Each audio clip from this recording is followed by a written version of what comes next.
ay nag-cheer for them as a team. Pero pagdating sa sarili nating bayan, sa sarili nating liga, ang tingin natin sa kanya, foreigner pa rin.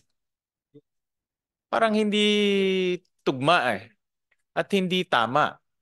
No? Objectively, I don't know si Mr. Brownlee. Ay di ko siya kilala, wala akong personal relationship sa kanya.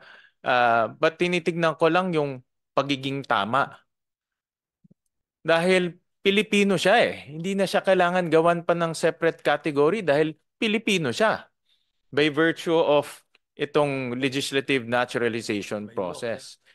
So hindi na kailangan pag gumawa na naturalize because legally, Pilipino siya.